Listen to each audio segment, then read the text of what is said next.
दोस्तों आज हम आपको नरेशन के अंतर्गत एक्सक्लेमेटरी सेंटेंसेस के बारे में बताएंगे कि हम किस तरह एक्सक्लेमेटरी सेंटेंसेस का डायरेक्ट से इनडायरेक्ट बनाते हैं, और हम इसकी पहचान के बारे में बताएंगे और एक बहुत ही सरल तरीका बताएंगे जिससे कि आगे आपको कोई दिक्कत ना आए। तो दोस्तों जैसा कि हम देख रहे हैं, मैंने इसमें जो लिखा हुआ है एक्सक्लेमेटरी सेंटेंसेस, यहाँ ये एक्सक्लेमेटरी मार्क आ रहा है। तो इन सेंटेंसेस की अपने में यही एक पहचान है सबसे बड़ी कि इनके पीछे एक्सक्लेमेटरी मार्क आता है। और जो दूसरी चीज़ है वो मैं आपको यहाँ बता रहा हूँ कि कुछ ऐसे टर्म्स यूज होते हैं जिनसे हमें बिल्कुल भी दिक्कत नहीं होती है पहचानने में, और वो टर्म्स आपको मोर देन 90% बिल्कुल आपको क्लियर करा देंगे कि ये एक्सक्लेमेटरी सेंटेंसेस हैं।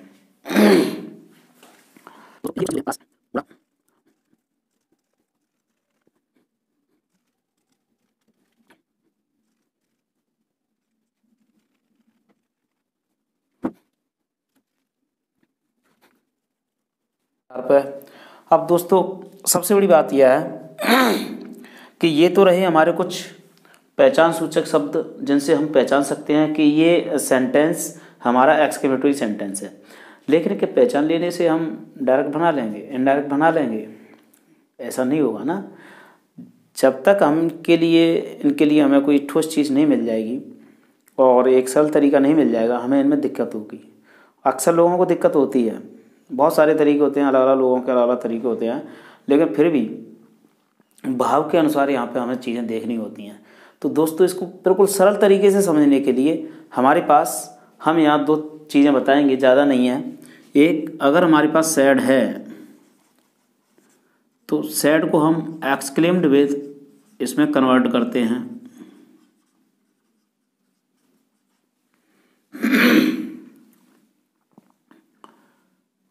इनडायरेक्ट बनाते समय। और अगर सेट टू है तो जाहिर सी बात है कि सेट टू के बाद ऑब्जेक्ट आता है, तो इसके लिए हमारे पास यानी जो भी भाव हमारा जो यहाँ पे एक्सक्लेमेटरी जो वर्ड होगा, इनमें से कोई भी एक ऐसा टर्म जो एक्सक्लेमेटरी शब्द होगा, उसका जो भाव होगा उस भाव के अनुसार हम यहाँ पे क्रिया यूज करेंगे। भाव या इंग्लिश में हम इसको कह देते हैं फीलिंग। इस फीलिंग के आधार पर हम यहाँ पे कोई वर्ब यूज करेंगे, फीलिंग वर्ब, भाव क्रिया, और उसके बाद में सीधा ऑब्जेक्ट लेते हैं हम, और ऑब्जेक्ट के बाद हम इसमें थोड़ा सा ऐड करते हैं सेइंग। तो दोस्तों दो एक कीवर्ड हैं हमारे पास, ये 2 कीवर्ड्स हैं, यानी 2 ऐसे सब तरीके जिनसे कि हम किसी भी एक्सक्लेमेटरी का जो इनडायरेक्ट है वो आसानी से बना सकते हैं। तो दोस्तों इसी में अब हमारे पास आ जाता है कॉमा, इन्वर्टेड कॉमा। इसके लिए हमारे पास क्या है, इसके लिए हमारे पास है दैट। तो यहाँ जो ध्यान देने वाली बात है वो यही है कि हमें यहाँ सेड और सेड टू का किस तरीके से एडजस्टमेंट करना है जिससे हमें किसी भी सेंटेंस का इनडायरेक्ट बनाने में कोई दिक्कत ना हो। तो दोस्तों अब हम यहाँ कुछ चीज़ें देते हैं कि इनके भाव हैं क्या। एक्चुअली अलास है, अलास का सौरो होता है। सौरो एक नाउन है। अगर हम इसके लिए वर्ब यूज कर सकते हैं तो हम यहाँ ग्रीव लगा सकते हैं, ग्रीव। तो ये हमारा नाउन है और ये हमारी वर्ब है। दोस्तों इसी तरीके से हुर्रा, हुर्रा हमारा जॉय, जॉय जो है ये आनंद का प्रतीक होता है। इसके लिए हम एंजॉय कर सकते हैं, या फिर हम इसके लिए प्लीज़ भी लगा सकते हैं, तो वो हमारी वर्ब होगी। इसी प्रकार दोस्तों वाव, वाव जो है वो सरप्राइज का प्रतीक होता है, यानी इससे हमें सरप्राइज का अर्थ में निकलता है। आ या ओ, ये ऐसी कंडीशन में बोले जाते हैं जब हम किसी चीज़ का पश्चाताप करते हैं, यानी इनसे हमें रिग्रेशन का भाव मिलता है। तो हम यहाँ पे रिग्रेट करेंगे और ये हमारी पश्चाताप यानी नाउन और वर्ब दोनों का सेंस रखने वाला है। इसी तरीके से जो गुड हैवेंस है वो भी हमारा रिग्रेट का ही भाव देता है। कुछ लोग केवल सरप्राइज का यूज़ कर सकते हैं, कभी कभी कर देते हैं, तो इसमें कोई गलत नहीं है, क्योंकि सरप्राइज में तो सारी चीज़ें आती हैं, दुख भी है सुख भी है, सारी चीज़ें हैं। तो इसी प्रकार से हम वाव के लिए हमने बता ही दिया है वाव का सरप्राइज। देखिए टट टट ये एक एक्सप्रेशन होता है, टट टट हुआ, फीफी हुआ,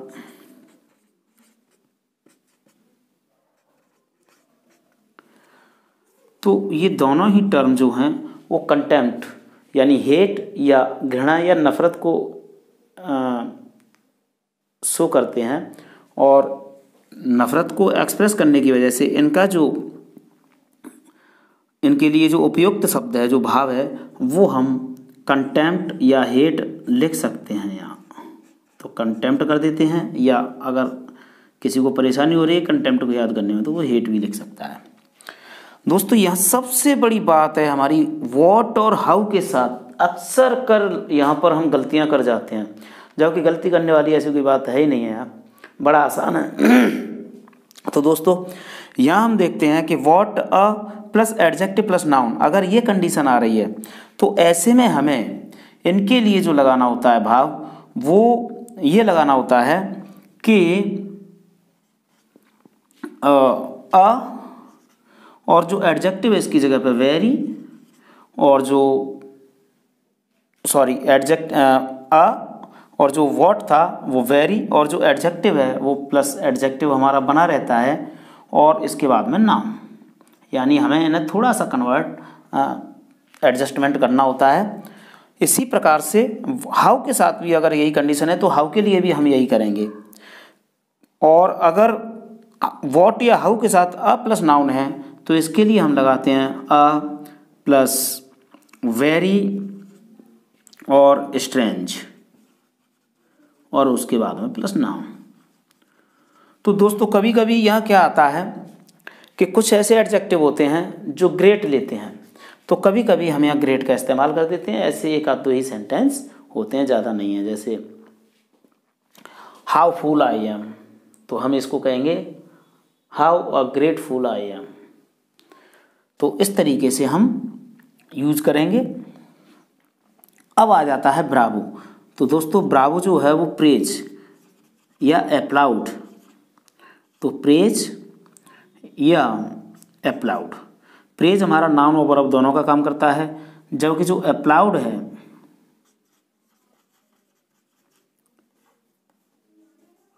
वो केवल वर्ब का काम करता है, और अगर इसकी वर्ब हमें लिखनी होती है तो एप्लाउज लिखते हैं उसके लिए।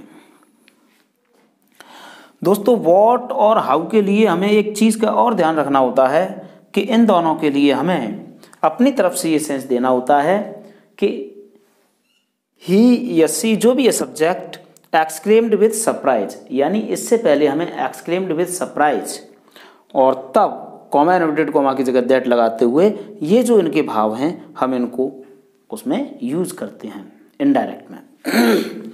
तो अब आ जाते हैं दोस्तों हम डायरेक्ट से इनडायरेक्ट बनाते समय सीधे सीधे, कोई बड़ी बात नहीं है, बहुत इजी है। ये इनके मीन्स हैं, मीनिंग कहेंगे या सेंस कहेंगे या फीलिंग कहेंगे।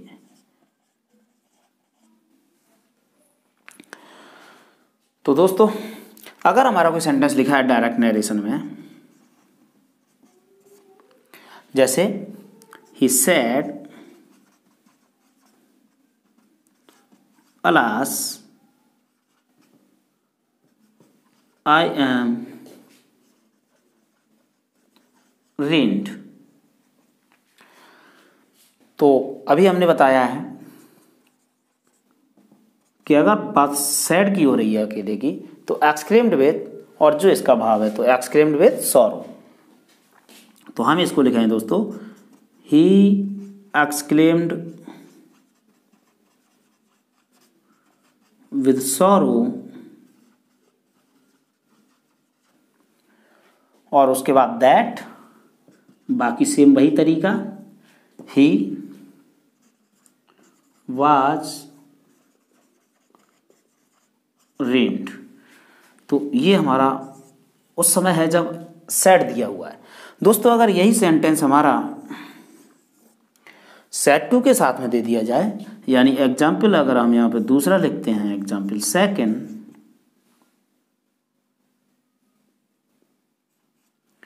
कि ही सेड टू मी,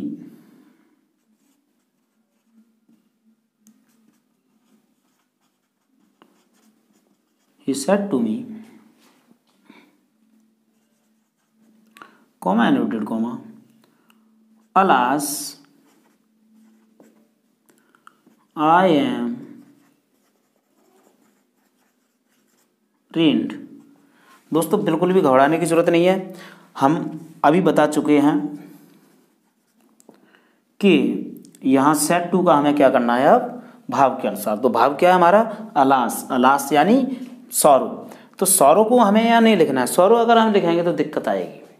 हमें यहाँ पे इसकी बर्फ अप्लाई कर देनी है ग्रीव, क्योंकि वो भी हमारा दुख का सेंस दे रही है।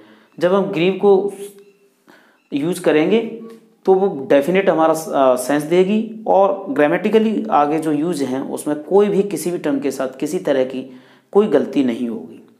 तो ये एक ध्यान देने वाली बात है दोस्तों। इसकी जगह पे हम इस तरीके से इसे कर सकते हैं कि ही grieved me that he was ruined। बड़ी आसानी से बिना किसी झंझट के सीधा सीधा सेंटेंस बना है। तो दोस्तों इस सेंटेंस में बनाने में कोई दिक्कत नहीं है। अगर हम सौरव ले लेते हैं, मामला इधर उधर पड़ेगा और लटकने वाला हो जाएगा। अगर 4 तरीके से 4 सेंटेंस दे दिए तो उनमें चारों में अलग अलग तरीके आ जाएंगे, बड़ा मुश्किल हो जाएगा। तो एक ये क्लासिक गोल्डन रूल है इसके लिए, जो हमने बड़ी मेहनत से बनाया है दोस्तों। वैसे भी इनडायरेक्ट में हमेशा भाव को देखा जाता है और ग्रामेटिकली उसकी रचना को देखा जाता है, इसके अलावा इनडायरेक्ट का कोई मतलब नहीं है। अगर 10 लोगों को आप एक ही बात को दे दोगे तो उनके भी 10 अलग अलग तरीके होते हैं, इसलिए इनडायरेक्ट में हमारा ये ग्रामेटिकली अप्रूव समझिए, और बहुत ही आपके लिए बहुत ही बढ़िया तरीके से, सरल तरीके से समझाने वाला है दोस्तों। इसी तरीके से कोई भी सेंटेंस हम ले लें। अब हम थोड़ा और आगे बढ़ते हैं इनसे। कई बार आ जाता है जैसे the captain said to the soldiers,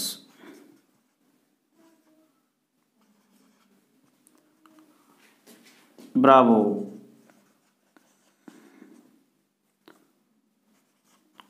well done।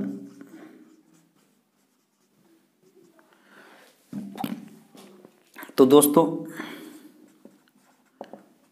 इस तरह के सेंटेंस की सबसे बड़ी बात यह है कि बहुत सारे कैंडिडेट्स को या लोगों को दिक्कत ये होती है कि जो वेल डन लिखा है इसका हमारा क्या है।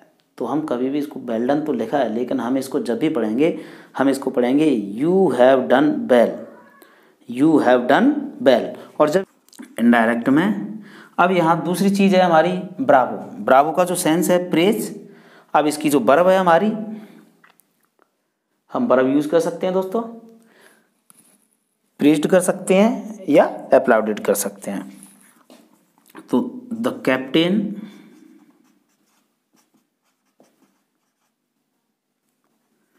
प्रेज्ड द सोल्जर्स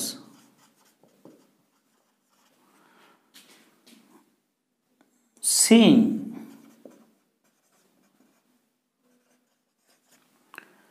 क्योंकि ऑब्जेक्ट दिया हुआ है तो praised the soldiers saying that they, जैसा कि मैंने बताया था यू हैव डन वेल, और जो है कैप्टन वो थर्ड पर्सन है हमारा, और जो ऑब्जेक्ट है वो भी हमारा थर्ड पर्सन ही है। तो जो यू हैव डन वेल जो मैंने अभी इसके लिए हिंट दी थी, वो जो यू है वो सोल्जर्स के अकॉर्डिंग यहाँ पे दे में कन्वर्ट होगा। तो दे हैड डन वेल। अगर ये नहीं समझ में आया है तो हम इसको ऐसे समझेंगे यू हैव डन वेल, यानी ये लिखा है वेल डन की बजाय। दोस्तों थोड़ा और आगे चलते हैं। इसमें दिक्कत आ जाती है लोगों को व्हाट अ प्लस एडजेक्टिव और हाउ, तो मैं इन्हीं के लिए दे रहा हूँ। जैसे मैं एक सेंटेंस दे दूँ, दोनों का लगभग सेम तरीका रहेगा। Direct he said, comma inverted comma, what a boy Ram is. तो दोस्तों ये इनडायरेक्ट बिल्कुल ईजी है, अभी मैंने बताया है। वॉट अ के साथ में अगर नाउन आ रहा है तो वेरी स्ट्रेंज, बिना किसी कंफ्यूजन के वेरी स्ट्रेंज।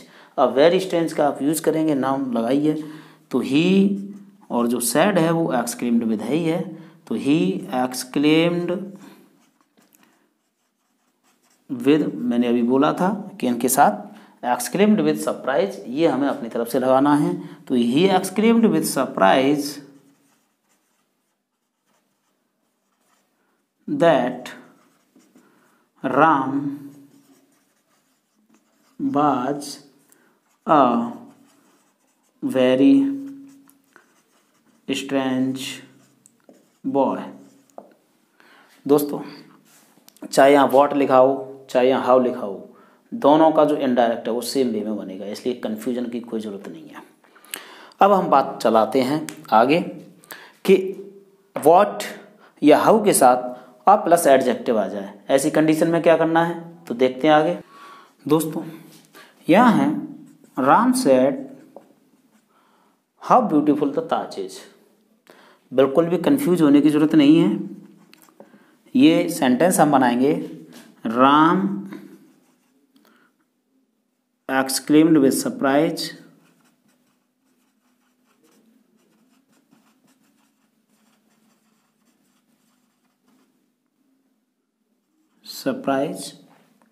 दैट।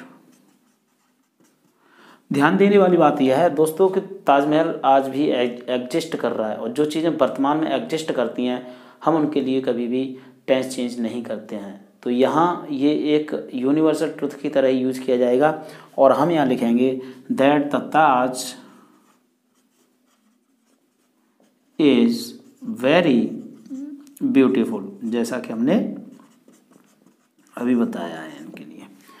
तो दोस्तों मेरे ख्याल से ये अच्छी तरह से समझ में आ गए होंगे, और इनमें कोई अगर दिक्कत है तो हमें कमेंट करके बताएं, इसका हम और ईजिलाइज करेंगे। धन्यवाद। अगर ये सेंटेंस पसंद आए हो तो हमारे चैनल को ज़्यादा से ज़्यादा सब्सक्राइब और लाइक करें।